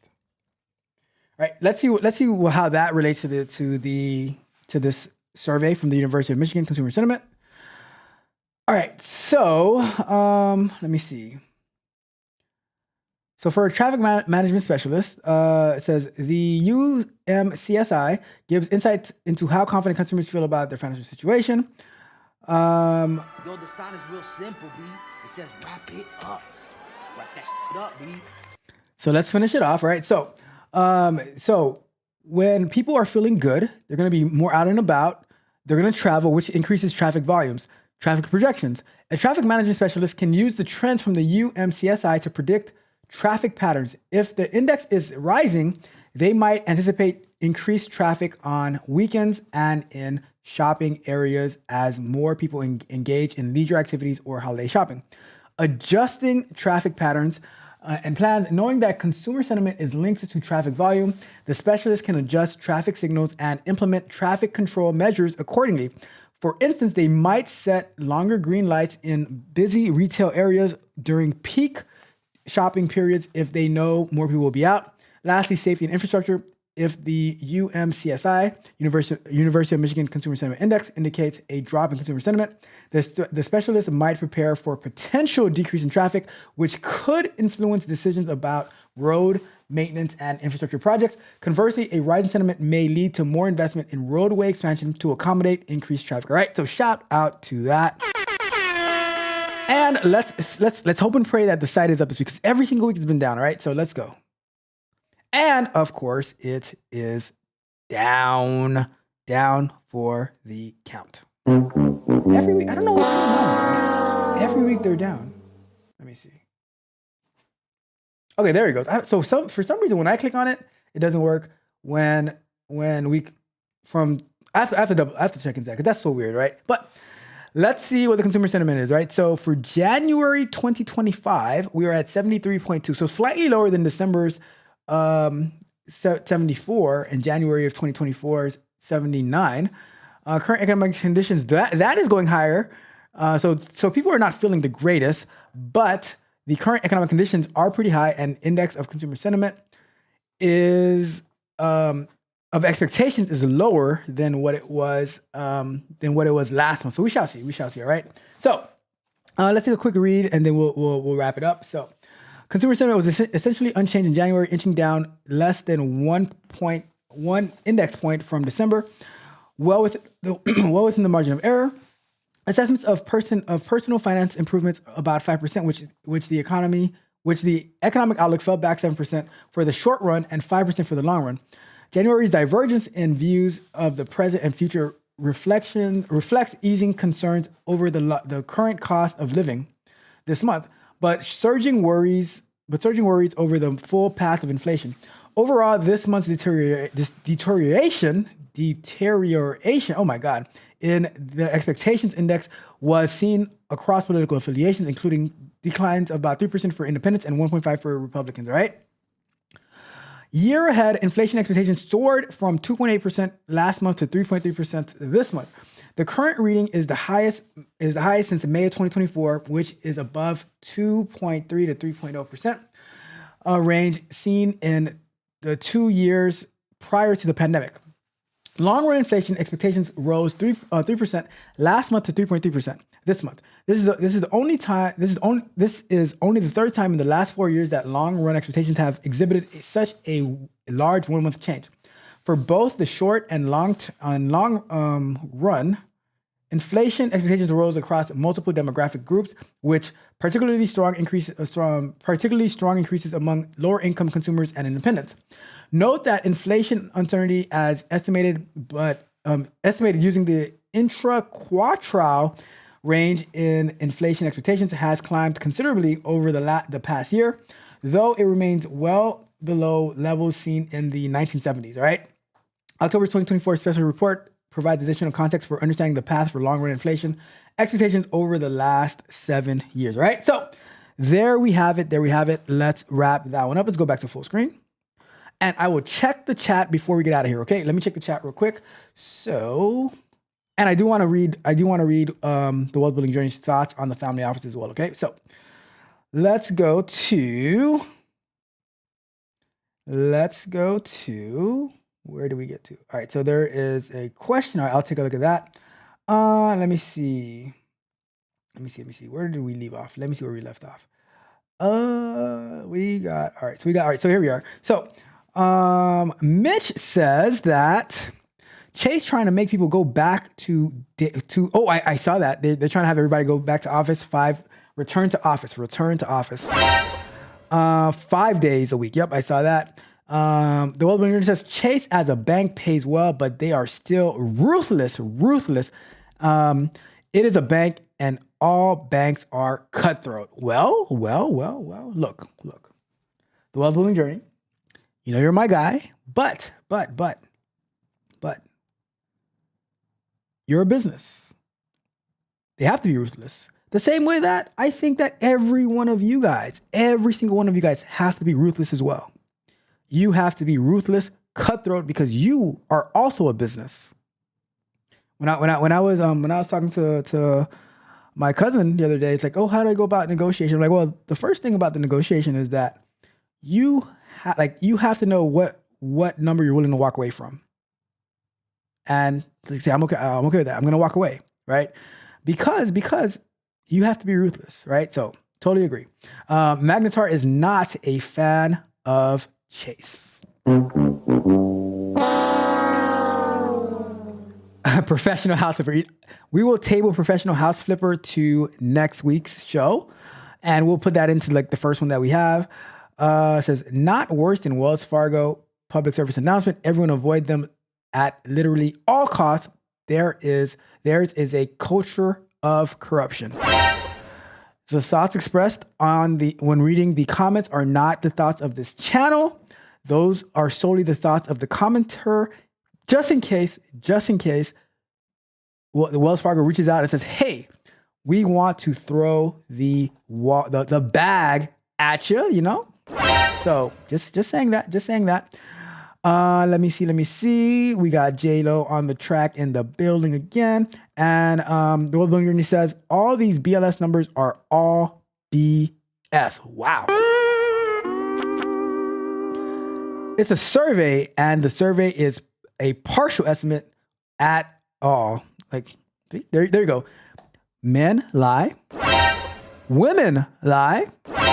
But numbers manipulate. It says laziness is a virtue. I agree. I mean, my whole career. But so this is how it is, right? I learned how to make things easier so then I can go focus on other stuff. So I always buy back my time. All right? It says black SUVs about to show up at Ralph's house now. What? Do not come. Nope. Let's not do that. All right. See, I'm telling you, Magnetar be watching. And it's this question: how come it's okay for a felon to be president, but y'all have a problem with stacking? Look. That is a total weak argument. Like the whole thing that happened yesterday, Magnetar, was so it's like, well, you're not gonna have any punishment whatsoever. We just want to be able to say that you are a convicted felon. That was all trash. And then when it gets thrown out in like a year or something, then you're gonna have to take back that comment because he says, well, I guess there's not a felon who's been president, right? So that and I do not have a problem with stacking. My problem is when people are. I'll tell you exactly what my problem is, right? When people are, let's say you're in tech, and they are they are in like 5 different stand-up calls at one time, and like, you know, so I mute so that I can, and I just say like, you offer absolutely no value to the company. You're just a professional clicker. The same way that you said a professional stitcher, you're just a professional clicker. You do not add you don't add value. Now, if you're working at this job, right, and then once you put in your time, you do the other job, right? But if you're taking up space, right? Then that's the part that I don't like, because I don't like, you know, lack of integrity, dishonesty, and stuff like that, right? So that's my whole argument to it. When you have you're doing these 5 jobs at the same time, and you're like you can't be present in the meetings, you can't offer how to make whatever it is that you're building better. That's where I take a step back, right? And Jada on the track says that sounds about right. I think that was for the video producer description. It says traffic patterns. That ain't the job. Look. We got it right for J-Lo on the track. We got it wrong for Magnetar. What we'll do next week, we'll use it again, but we'll be a little bit more descriptive on what the job is, and maybe we'll be able to get a better, maybe get a better. Because I guess the title sounded a bit broad, so we'll tighten it up next week. All right. It says look at the chat. Let me see. What am I looking at? All right, let me see. And what else we got? So it says Ralph definitely has a problem with stacking. It's insane. What are you talking about? Says Magnetar 17 is a lost cause. Says if Tech Coach Ralph isn't careful, he may miss that new. It's only 11:30. It is only 11:30. All right. Says I swear I did it right. Says I agree with that assessment. We must all be ruthless. I'd rather be pissed off than pissed on. There you go. I like that. All right. Says, I disagree. I've been dealing with military my entire adult life. Haven't had to be ruthless at all. Well, we found one. But then again, it's a government job. You're in a government job. So you remember the question from the other night, Magnetar. It says, the worst that can happen to me is they'll put me on a PIP. But they can't really fire me because I'm a part of a union and stuff like that. Because the only toxic relationship that I like is with work. They keep me on my toes, right? So I'm like, all right, cool. I have to make sure that I'm doing what I'm supposed to do. I don't want to get caught like Willy Lump Lump, something like Willy Lump Lump. So there you go, right? But I hear you. We got Chris Parks in the building. What's up, Chris Parks? Did you see my response to your question on Patreon about the cyber stuff? I gave you a nice little detailed answer. If you have any additional questions, feel free to respond and we'll go from there, right? It says, Ralph is evil. Sometimes. And it says, thank you, Lord. Thank the Lord. It says, Wells Fargo, definitely bad too. I agree. I've heard about people working at Wells Fargo. But if they come, I'm just saying, I keep all doors open. Right? It says, nope, stop it. No excuses. If it were me, my clearance would have been suspended. Well, you're not president though, Magnetar. We didn't vote for you. We didn't vote for you to be in your position.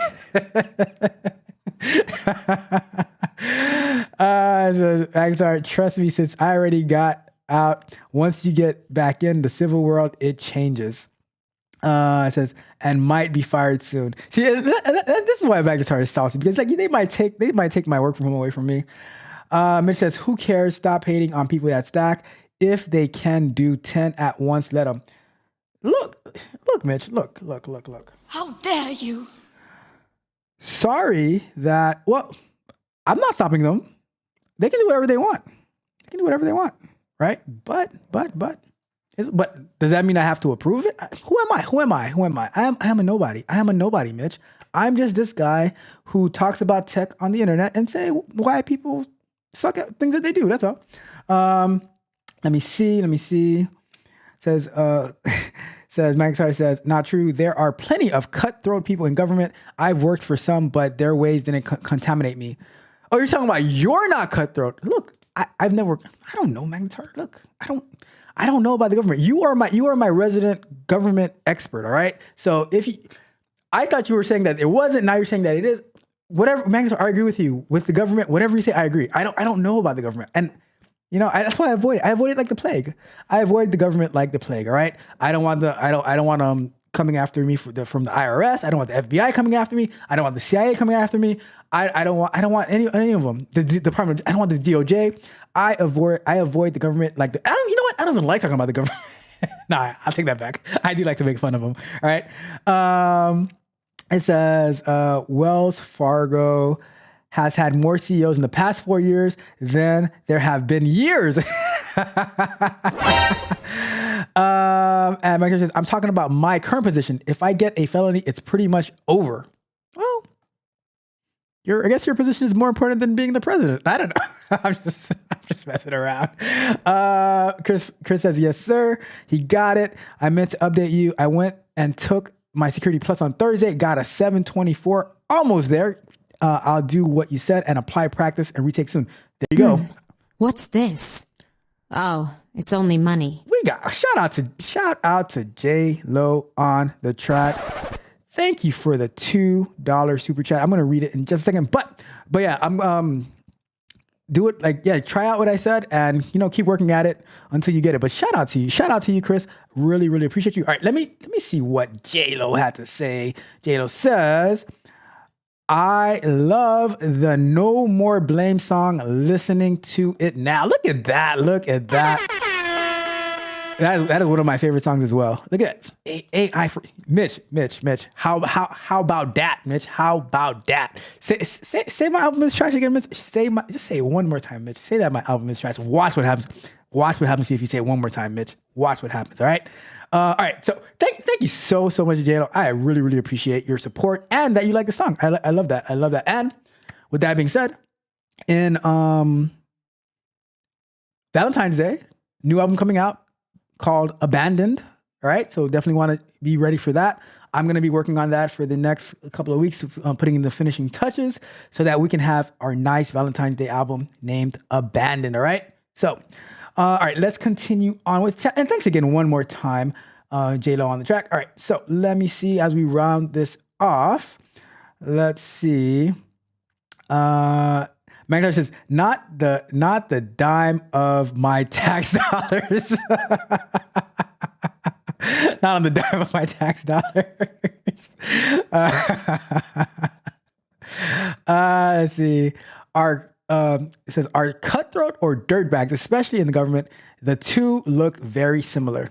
So y'all gonna get me. You see, the Wealth Building Journey and Max, they're gonna get me in trouble because I'm reading your chats and you guys are going back and forth about how the government is, and they're gonna blame me for this, right? They're gonna blame me for this. So let me contact my attorney right now. It says that graphic, that was a cool graphic. You want to see it again? I'm just messing. All right.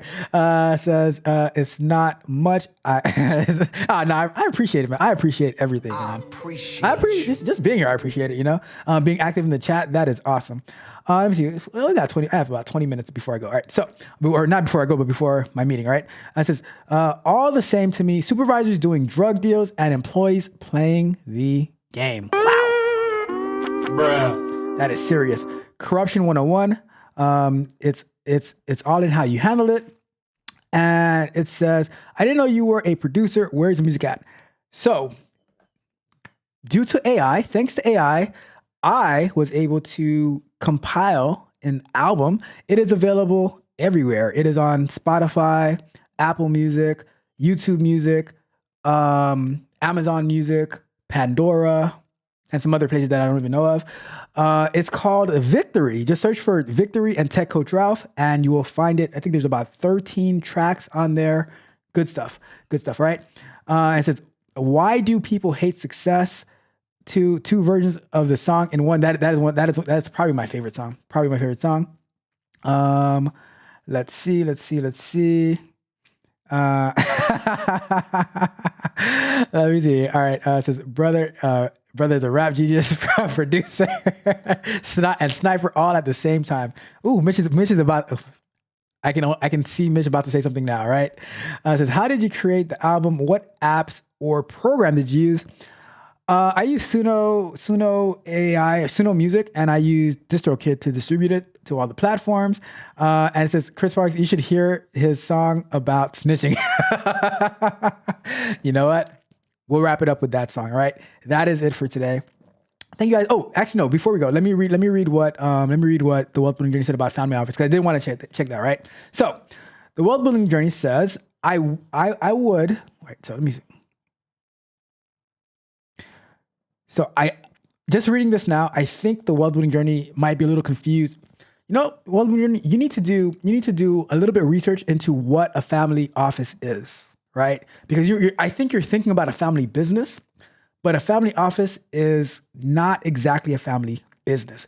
A family office can have a family business in it, but it is a lot different. I think there's a book, Family Fortunes, I think it's called. Let me see. Is that what it is? Hold on. Forgot the name of it. Yeah, it's Family Fortunes. There's a book called Family Fortunes by Bill and Will Bonner, and they talk about like the DuPonts and stuff like that. But they lay out what a family office is, and in some cases, for certain families, it makes sense, but in other cases, it is the worst thing that you could do, especially if the person who's trying to run the family office is a dictator and a buffoon, right? So we'll leave it at that, but definitely look into it, right? Definitely look into it. But the Wealth Building Journey had said about it, said that I would, because I wouldn't want to be chained to my job forever. Starting small and growing the business over time, say like 5 to 10 years, that is totally different. That's being an entrepreneur. 100% agree with you on that. A family office is something totally different. So you definitely want to look into that. And it says, I would look for something that is easy to start and scale easily. 100% right. Let's look into family office and we'll talk more about it next week. All right. Let me see anything else before we get out of here. Let me see.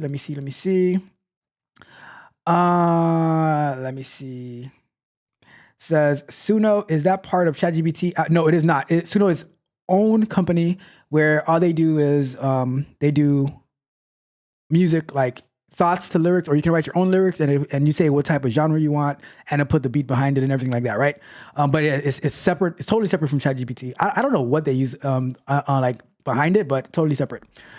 Let me see. And it says out ChatGPT replacing Google. Out ChatGPT it. All right, perfect. Well, that is it for today. Thank you guys so much for tuning in. I am going to play the Snitches song on our way out.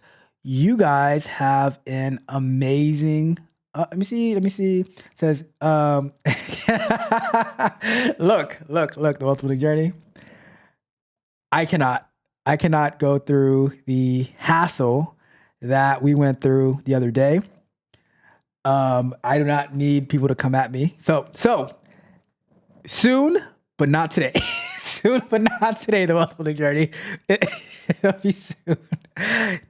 I don't want no smoke. I do not want any smoke. All right. Anyways, 11:45. I gotta get out of here. You guys have an amazing day.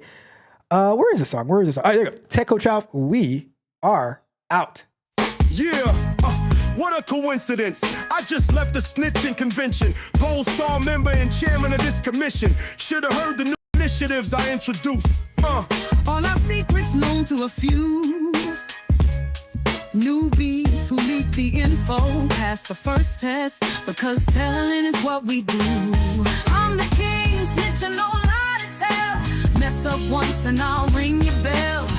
Out of line means out of time. Your dirty secrets are no longer mine. To get the details out there by the layers, look no further, none greater at portraying a traitor. I got a whole composition, my snitching is top tier. Ain't no other competition informative here. Yeah. To get the details out there by the layers, look no further, none greater at portraying a traitor. I got a whole composition, my snitching is top tier. Ain't no other competition informative here. I'm the king, snitching, no lie to tell. Mess up once and I'll ring your bell. Out of line means out of time. Your dirty secrets are no longer more mine. Peers always wonder why I'm gone for at least 10 minutes. They'll figure it out after the judge gives them a life sentence. Who would have thought they'd take care of my whole fam? Made a living by snitching, retiring the witness protection program. Various photos of who you be with, all sizes for the judges to see it. My old tap wires in the National Law Enforcement Museum. Careful who you chill with and who you around when you doing real shit. Too late for you, as I tell them myself through these lyrics. Yo, I'm the king, snitching, no lie to tell. Mess up once and I'll ring your bell. Out of line means out of time. Your dirty secrets are no longer mine.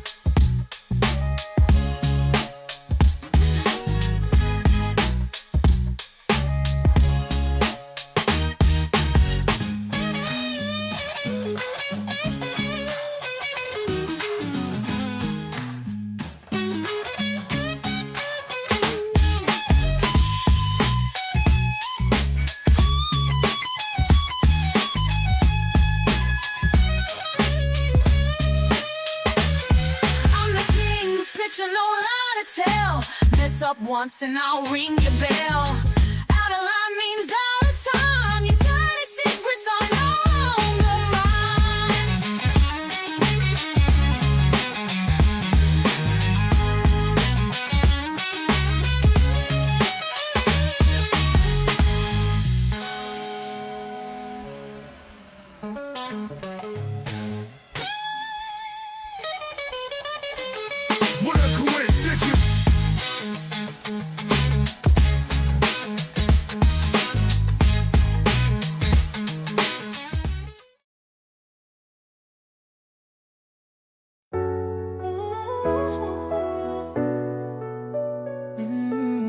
I'm so tired of being taken advantage of.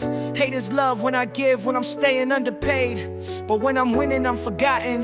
They say I love you, but they're plotting. Don't scream out that I love you. Show me who you are first. Cause I really hate to trust in you when you end up being so hurtful. They say it's family over everything, right? Well, to me that really means nothing if they're not loving, no. And it's family over everything, right? Well, to me that really means nothing if they're not loving. They are the very ones who know how to break us down, who can put us down in the worst way. When you scream out that you love me, show me who you are first. Cause I really hate to put up with you when you end up being so hurtful. They say it's family over everything, right?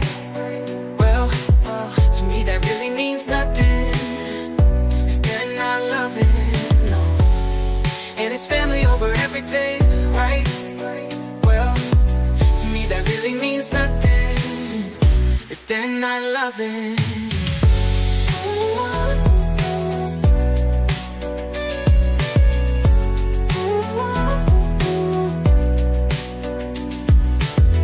Are the very ones who know how to break us down, who can put us down in the worst way.